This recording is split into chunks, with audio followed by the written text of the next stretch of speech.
56. Changement de décor.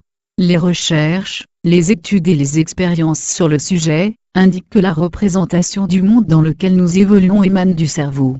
Ce que nous savons moins, ignorons, ou refusons d'admettre, c'est qu'il en est de même concernant le mode de vie que nous choisissons.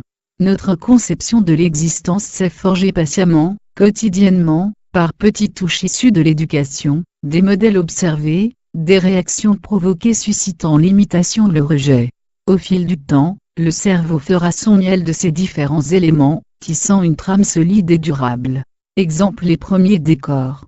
Si réussir sa vie consiste à construire et faire fructifier un patrimoine, se garantir de l'imprévu, mettre sa famille à l'abri du besoin, puis transmettre ses biens afin que les enfants continuent à vivre dans cet esprit sécuritaire, perpétuant ainsi le modèle légué, alors, tous les efforts et les moyens pour élaborer ce schéma, et le maintenir dans la durée seront employés. Changement de décor. Bien installé matériellement dans l'existence, en conformité avec les choix initiaux, un événement imprévu vient bouleverser cette économie. Afin d'envisager au mieux cet incident, il conviendrait d'effectuer un travail personnel favorisant un changement de niveau de conscience. Si la technique employée pour y parvenir n'offre pas de difficultés particulières en soi, ces effets peuvent déstabiliser le schéma mental habituel, que le cerveau s'emploie à produire et maintenir. Cela se manifeste par des résistances, comme autant de remparts dressés par la conscience ordinaire, persuadant de l'impossibilité à franchir cette digue, de ne jamais pouvoir connaître la transformation salutaire. Prenons un peu de champ, de la distance avec ces deux problèmes, le drame troublant le quotidien, et l'incapacité à le résoudre en s'engageant dans une démarche personnelle de changement de niveau de conscience. Il semblerait qu'il faille peu de choses, finalement, pour franchir le cap, y consacrer du temps et de la patience, ne pas s'acharner, procéder par petites touches, espacer les tentatives de renouvellement de la trame psychique. Mais la volonté plie bien souvent sous l'achoppement, et si le renoncement n'est pas encore acté, de longues plages d'interruptions saturées d'aquabonisme s'invitent régulièrement, composant un paysage familier. Pourtant, comparé aux premiers efforts, ceux qui permirent d'établir une assise matérielle solide reposant sur le patrimoine et la situation sociale, cela semble anodin, il suffit simplement d'être attentif et d'écouter son cœur. Alors pourquoi ces résistances et ces réticences? Parce qui consacre le premier, et qu'implique le second. Le premier se résume dans un qualificatif, la réussite sociale. Ce défi subjugue, il s'adresse directement à la conscience émotionnelle, par son accès, a priori réservé à tous, et rassure à travers son ancrage économique et législatif, édifiant une société qui valorise la prospérité, et proclame l'affirmation de soi. Le droit de propriété est un pilier fondamental du modèle social, un acte considéré comme naturel, inscrit en très bonne place dans la plupart des constitutions. Le second projette directement à la racine de l'être, bouscule les bases établies, et surtout nous confronte au regard des personnes que l'on aime. En effet, au-delà du changement personnel, il faut compter avec la réaction des proches qui, ne partageant pas le même engagement, se verraient plongés soudainement dans l'incompréhension, le rejet et le ressentiment.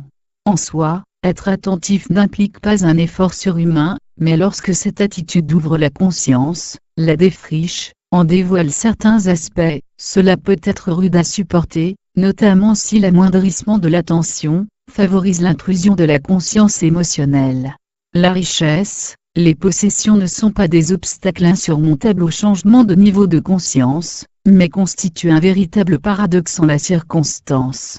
En écrivant ces lignes, il semble bien qu'une petite voix intérieure hurle le contraire. N'a-t-elle pas raison?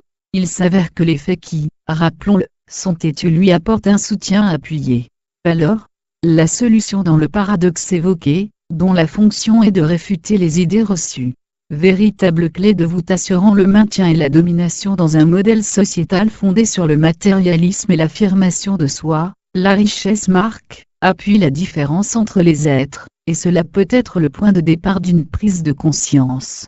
Certes, le phénomène est rare, mais s'il s'amorce, la distinction de statut social, et ses conséquences sur le mode d'existence des personnes peut ouvrir l'esprit, le sensibiliser à l'essentiel. il ne s'agit pas ici d'un plaidoyer à l'encontre ou en faveur d'un modèle social particulier, dont le seul point commun serait la terminaison en isme, ni d'un ressentiment à l'égard des possessions et des possesseurs, mais d'une tentative de situer ce modèle social dans la perspective de la conscience.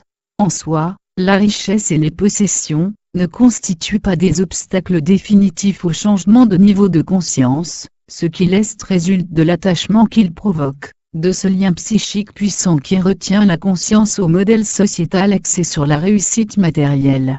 L'art de donner, comme tout art, se cultive. La façon de le faire, les motivations qui l'animent sont multiples: bénéficier de réductions fiscales, exhiber sa générosité, soulager sa conscience, satisfaire à des exigences économiques, morales, religieuses, spirituelles. Cette diversité apparente participe cependant d'une même pulsion, guidée par le principe d'action et de réaction. Il est possible de donner parce que les différences perçues entre les êtres, soutenues par l'éducation, le modèle sociétal retenu, les circonstances, s'estompent. Alors, le don, qu'il s'agisse d'argent, de service, de considération, d'écoute, ou de temps, manifeste l'expression immédiate de la compassion, née de l'attention portée aux êtres. Ce changement de décor, c'est délaisser les vêtements habituels du mental, de ne plus considérer les expériences de conscience, mais la conscience elle-même, témoin et garante de l'unité entre les êtres.